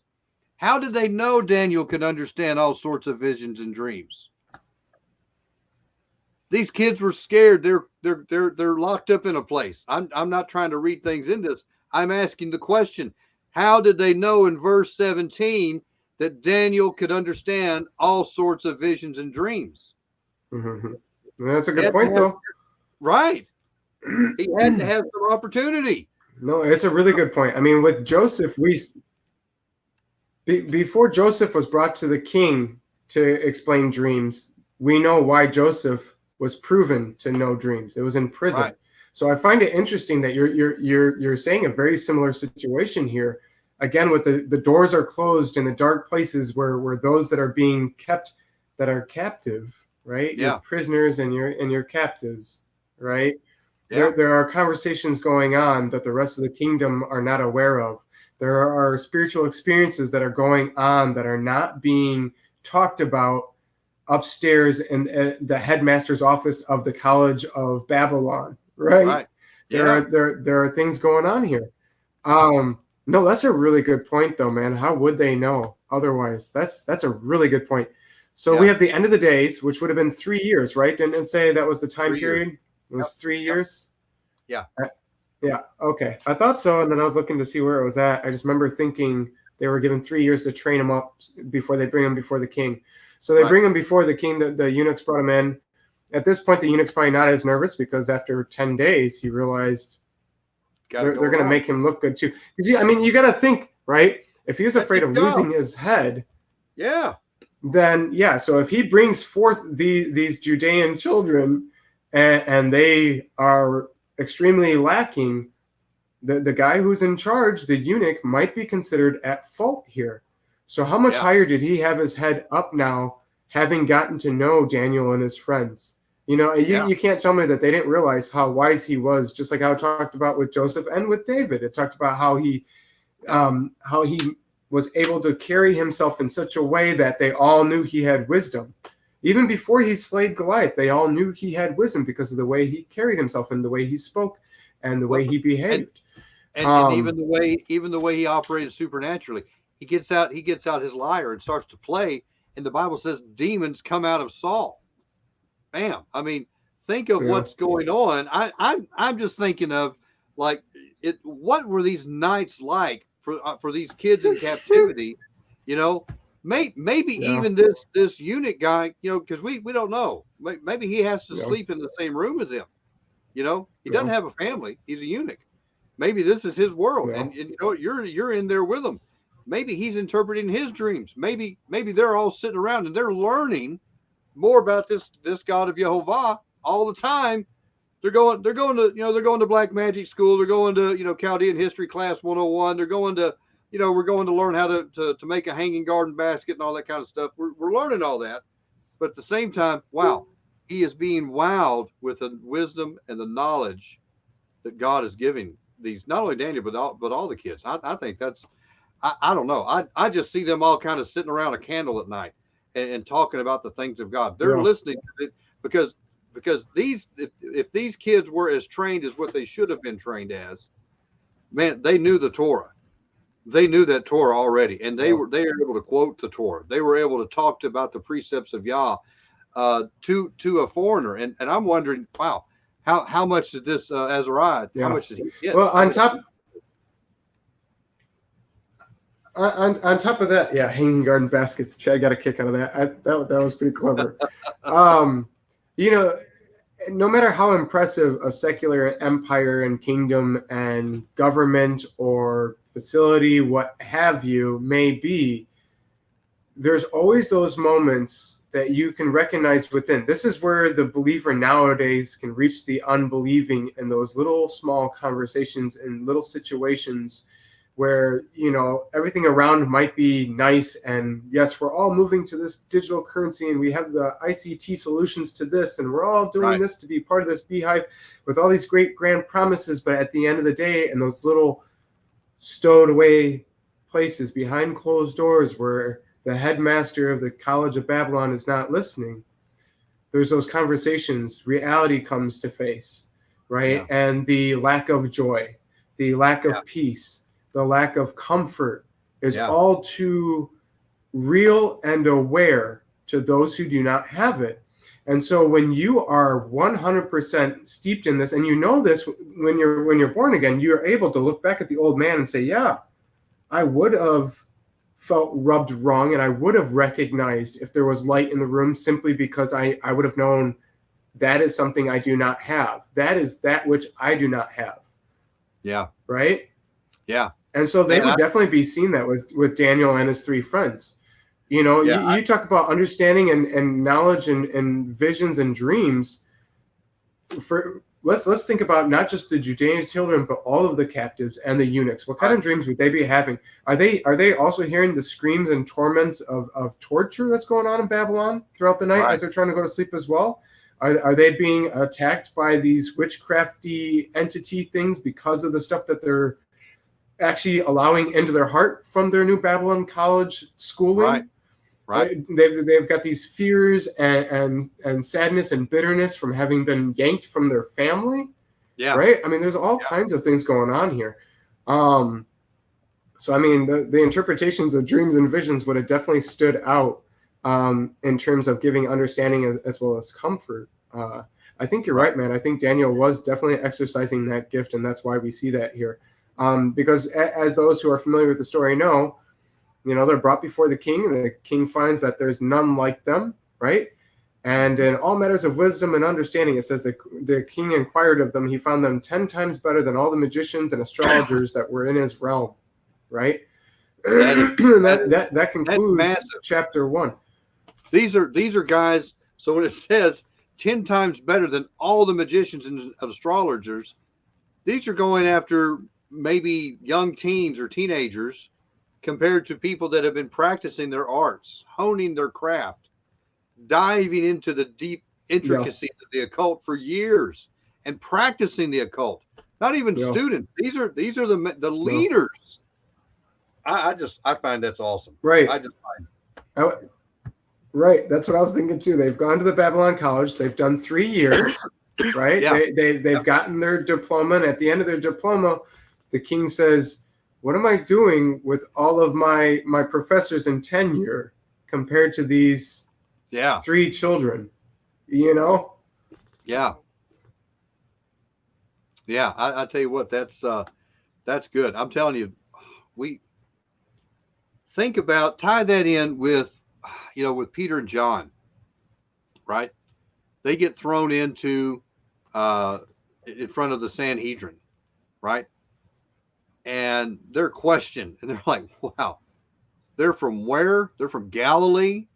I don't know if you know anything about Galilee, but that's kind of like the redneck haven of Judea, right? You go up in Galilee, they've got their cars up on blocks. Yeah. They've got 4, 5, 6 hound dogs hanging, on the front porch. I'm just kidding, but this is the picture in their mind. I'm sure Peter probably had the mullet, business up front, party in the back type thing going on. But that's their thought of Peter and John. They are ignorant and unlearned. I think that's how the King James says it. But then they noted that they had been with Yeshua. And there's something about that transference, right? Not only of wisdom and knowledge, but something I don't think it mentions here, but I kind of think that it's there, authority, right? How did they carry themselves? How did they, it says they were proficient in every kind of wisdom and literature. How did they present themselves? How did they carry themselves? They may have not gotten every, the Hebrew language doesn't have some sounds in it like other languages, or we don't have some sounds in our language like Hebrew does, right? So they may have had an accent where someone could have made fun of them. We can tell you guys are Hebrews by the way you talk over there. I tell you what, or something like that. But they were still moving in the authority and the anointing of the Spirit of God. And I tell you that, to me, I think that's what happens. It says, in every manner of wisdom and understanding about which the king questioned them, right? What did Yeshua tell us to do, right? It's the same Torah, right? So if Yeshua is saying it's not something that's new, right? What did Yeshua tell us to do when we're brought before kings? He said, don't worry about what you're going to say, right? There's a time for preparation, right? And these guys had that preparation. They had that preparation time. They drew the line in the sand. We're not going to defile ourselves. They allowed the Spirit and the anointing to rest upon them. And then when that time came, they listened to the voice of Yah. They listened to that voice of God on the inside. And that's what came out of their mouth. And listen, that's what we need to do today. We're drawing that line in the sand. We're not going to be defiled. Study to show yourself approved, right? We're not trying to beat someone over the head with a baseball bat. But when that time comes, right? I told someone the other day, when you get up to speak for God, all you've got to do, if you've prepared, if you're following after Him, if you're walking in His Spirit, you get up there and you just do this. Open your mouth up, be a vessel, be ready, and allow the Spirit of God to move through you, and then you're going to be. I think they ministered to this king right here. Yeah. He was blown away by what they said. I mean, he found them 10 times better than all the magicians and astrologers throughout his realm. That to me is like, wow. I think these kids were moved by the Spirit of Yah, and they were just allowing the Spirit just to move through them. And it had to be impressive speeches too. They had to be really going into depth. They had to really be giving visual understanding of a complete comprehension of a matter when answering a question, not these little simple succinct, this is this. Yeah. This is this because of this. You know this, and your understanding is of this, but let me remind you of this. And we have to keep in mind, right? This is a king. And I think that a lot of times I forget until the Spirit reminds me, hey, this is a king. You got to remember, a king has had many try to come and impress. Has had, from the very impressive to the not so impressive. But I mean, Scripture says it's a king's matter to search a matter out, right? That's the king's thing. And you got to think of when you look at like your governing principles. When you have somebody in a very high position, they have access. They have access to knowledge. They have access to literature. They have access to relationships and conversations that the average person may not have access to. If they have a question about how something certain works, they can call in the leading expert, and the leading expert will bring their leading experts and present it in a way that individual can comprehend it. And then as a leader, they will take that knowledge and do with it as they will. So this is a king who has done that for years now. This is not first year on the throne. Right. This is not an individual who's easily impressed. Right. This is an individual who is used to having matters brought before them with respect, and you're going to try to bring it your best if you're bringing it before a king, whether or not you like the king. Yeah. Right? So to be able to impress him, I mean, I'm just saying that, as you were talking about it, I just get that feeling that we're brushing it off when we shouldn't be, Jeff, that this was definitely a, you want to talk about Spirit-led conversation. Yeah. Yeah. Well, and you think about it. Right. Yeshua was he was at his bar mitzvah, 12 years old, right? They're leaving. They're leaving for Sukkot, I think. Mary and Joseph, right? They're like, hey, where's Yeshua at? Oh, they had the 3 days journey that they had to run back, right? Mm-hmm. I'm thinking, wow, okay, you have the Messiah here, you have the Son of the living God living, with you, and you lose him for 3 days. But anyway, they run back, right? And then they're like, Yeshua, where were you at? Well, don't you know I was in my, I was at the temple. I was about my Father's business. And it said that he was astounding, the scribes and the philosophers, and they were just like blown away by his knowledge, his wisdom. And again, going back to that thing, he spoke with authority. Man, I'm telling you, we may not be, you may not be the smartest in the bunch, right? You may not have all the education, right? You may not have, I'm just kidding, but you may not have everything that someone else has. But if you are being led by the Spirit of God and you speak with the authority that God gives you at the right time, man, I'm telling you, you will have the impact that you need to have. And you'll have that favor. I can't stress the favor enough. That's something that we pray every day, right? We should be praying that aeronautic blessing over us. Father, let your face shine upon us. That's that favor. I'm sorry. Go ahead. Yeah. Well, and that's the thing. To wrap things up for tonight, that was the thing I wanted to emphasize over was the basics here of drawing a line, purposing it within yourself to draw that line, to choose to not be defiled, to know where Yah stands, to draw that line and stay with Yah on the right side of that line, and be within yourself, having chosen, you know what, I don't know what I'm going to do when it comes to that point, but I do know I will not cross that line, no matter what. When you purpose that within yourself, and you seek Yah on it, and you're seeking Him to place it in you, and you're building on your faith and trust in Him, then your thoughts of FEMA camps and guillotines that are all over the country, and Russian and Chinese troops, and boats that are not being allowed on ports, and the rising cost of everything, and end time scripture about Yes, everything. Trust me, I feel it too. But the end time scripture about famine and pestilences and plagues Yeah. and wild beast killing people, which is not talked about nearly enough, I think. Right. But you start looking at all these things that the AI technological advances that they're making right now with their agendas that are becoming more and more ever so blatant with these. I mean, I can give you like 10 different examples, but I don't even know if it's worth it. I'm just saying, we look at all that's going on around us. Right. And the flesh for the believer, even the born again believer, who's well studied and sees past the agendas here of what's going on right now with everything that's being pushed and how it's not just about where we're at, but how it's leading to things. And it's easy for the flesh to say, I don't know what to do. I don't know what's going to go on. Should I stock up food? Should I forge something that makes it look like I'm a part of the system when I'm not? Should I move? Should I try to hide? Should I go get in a cave or in a mountain?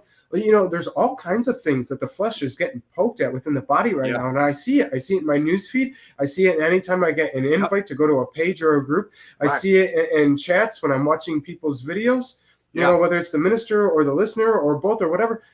Obviously, there's a lot of poking at the flesh because the saints are getting worn down a little bit. Right, we're feeling some contractions, at least some Braxton Hicks, it seems like, and the point is that if we're choosing within ourselves where the line's at, if we're seeking Yah and where those lines should be, if we're drawing those lines before we're even coming close enough to where we're feeling like we're getting pushed to actually cross them, then we can trust that He will provide for us, that He will hold us, and that He will keep us with that line, right? And that's something that we're going to be just. I think we've gone long enough tonight to not jump into the next chapter as much as I want to. Yeah. Did you have any closing thoughts or statements? Well, I see, and I'll be real brief, but I think we need to examine the life of Elijah, the life of Elisha. We need to look at their lives.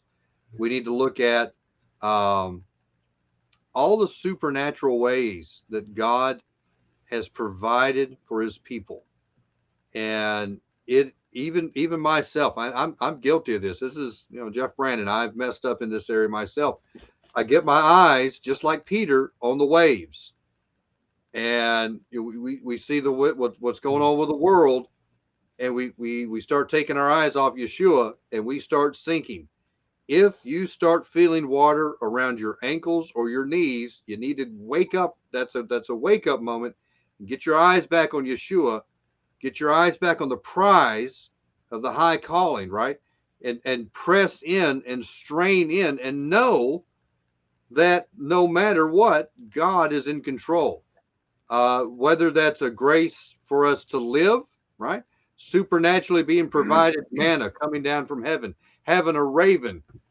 I think this is gross. Having a raven come get your food, chew it up, and bring it to you and spit it in your mouth. That's whatever. Okay, Elijah, you did that. Great job. However, God is providing for you, right? But there's also a grace and a time to die. Let's just be real. Okay, you may draw that line in the sand, and Yeshua said, "Hey guys, this is my rah-rah speech for you. Some of you are going to die." Let that sink in. There's a grace to live, and then there's a grace to die. Think about all the martyrs. Miranda and I were talking about getting another copy. We don't have a copy right now of Justin Martyr's book. The Fox's Book of Martyrs. Fox's Book of Martyrs. And you go through, and some of them are a little fantastical when you go through and read some of them. I don't know, but you think about real persecution, really dying. They tried to boil the Apostle John in oil, right? Okay, when you say it like that, no. They tried to deep fry the Apostle John. Think of it like that. Maybe that makes a little bit better sense. What went on with earlier Christians? What went on in China 20 or 30 years ago? What's going on right now in the Sudan? What's going on right now in Somalia? What's going on right now, in Muslim countries where they're lopping people's heads off? We need to understand that, what, none of us are getting out of here alive, whether we go by the grave or we go by when Yeshua and we're transformed in a twinkling of an eye to me at the great day, right? You're still dying. We're not, none of us believing it, right? Right. You have to change the corruptible for the incorruptible. Yeah. It has to be done. 1 Corinthians 15 tells us, well, that's the thing. The scripture tells us if you love not your life unto death. Yes. Right. If you're not seeking to gain your life, otherwise you're going to lose it. Right. That's right. And that's something I've noticed a lot in the body as well in the past 7-8 years. You got to understand that my wife and I received that understanding of end times 8 years ago. So a lot of things that I think it would have taken us a long time to receive did not take us as long to receive, because that's been in the forefront of our mind of, okay, we do not have much time. When we first received those end times, we had assumed we'll never have children. We'll never have a house. We'll never have, and now I have a house and I have children. So, I mean, obviously it's not going to be exactly how I see it in my mind, right? That's how Yah does things, not in the way that we expect. But, from the varying views of, oh yeah, I'll draw my line and I'll be with Yah on this side of the line with my guns, to I'm going to run to the wilderness, to the great Exodus, beliefs and understandings and stuff. And I'm not attacking anybody on any of those fronts. I'm just saying the one thing I don't hear often in the body that I find a little surprising is that when it talks about these end times, and because a lot of the body's been talking about end times the past few years, before even the past 2 years, it's been talked about a lot. And now it's really getting talked about again. It's being brought up again, right? The one sentiment I don't see being echoed in the body a lot is the possibility that when you say, okay, Father, what do I do next? And there comes a day where he says, like lambs to the slaughter. There you go. Quietly go like lambs to the slaughter. Yeah. I mean, he was to be an example for us, right? And there was a time where he was silent and impressed because of his silence of not answering, silently like a lamb led to the slaughter. But the thing is like, if we're not worried about our life, if we're worried about what Yah wants of us, and we're worried about our relationship with him, and we can enjoy what we have now for while we have it, and as long as that's not the focus, then that's not a distraction. And it's less of a shock to the system when those things are no more. And that's just something to think about as we start thinking about where those lines should be drawn. If we're drawing them in the sand, do we have a personal conviction on drawing those lines? Have we decided within ourselves, I will not cross that line? Because I'm seeing a lot of the body having some struggles that I think would not be a struggle had they purposed it within themselves to draw that line. That's that preparation. I think we're purpose it in your heart first. I'm telling you. That you've got to have that. You have to have that settled before you draw the line. Yeah. If you're just drawing the line because everybody else is drawing the line, you have zero conviction. And when push comes to shove, you're going to cross the line. And I think that's what we're seeing. That's the thing. Well, if your house is built on sand, then drawing lines in the sand really isn't much of a difference, is it? It's just child's play at that point. You might have intentions and what have you, but that's that's why I was happy with the title that I heard to title this one, because I was racking my brain on image and title, and the Father's like, when will you stop worrying about the stupid things when I told you I've got this? But I wanted it to reflect, and he said, purposeful heart and undefiled, and I said, yep. Yeah. I could not come up with brilliant. Hey, I'm glad you came on tonight. So next week, man, Daniel 2 and 3, and then if Yah willing, we'll go past it, but we'll look at Daniel 2 and 3 and see if we've got the time, and based on tonight, I don't know if we'll be able to do past 3 next week, because 2 and 3 has got quite a lot to it too. Got a lot.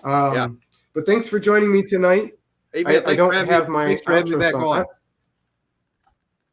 Yeah, thanks no, for, I'm gonna have you on as much as I'm allowed, Yah willing, man. yeah. I gotta No, I find out love what it, man. happened to my videos. Yeah, I still want to get you on over on our channel and talk about Genesis chapter 4, man. That's kind of cooking on me. So we need to get that going. Hey, you let me know, and we'll work it out, man. Because I really like doing these weekend studies, this draw night of the creator series and stuff like that. Yeah.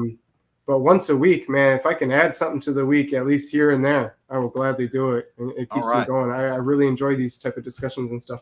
But all right, well, like I said, I don't have my intro or outro video. I think somebody deleted them, which means I got to talk to my wife and have them re-brought up. It is what it is. That's easy enough. I just really like that song. That song Yeah. that was made for my ministries. I really like that song. It pumps me up and gets me ready.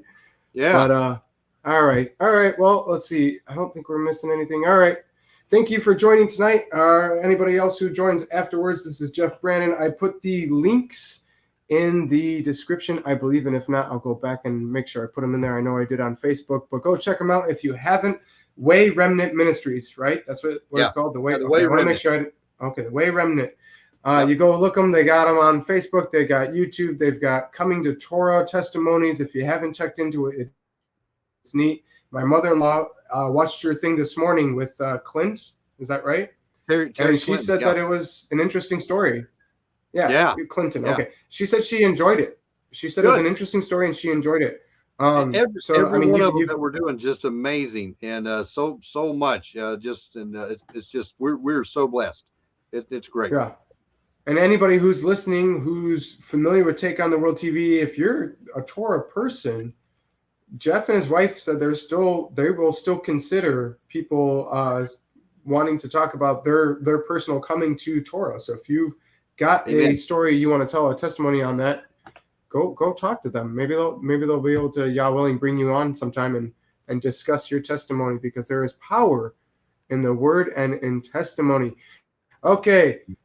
Thank you, Jeff. Love, right, man. Much love for you. Don't go anywhere just yet. Thank you all for joining us. And this is Draw Night of the Creator series at Take on the World TV. And good night. Bye, guys.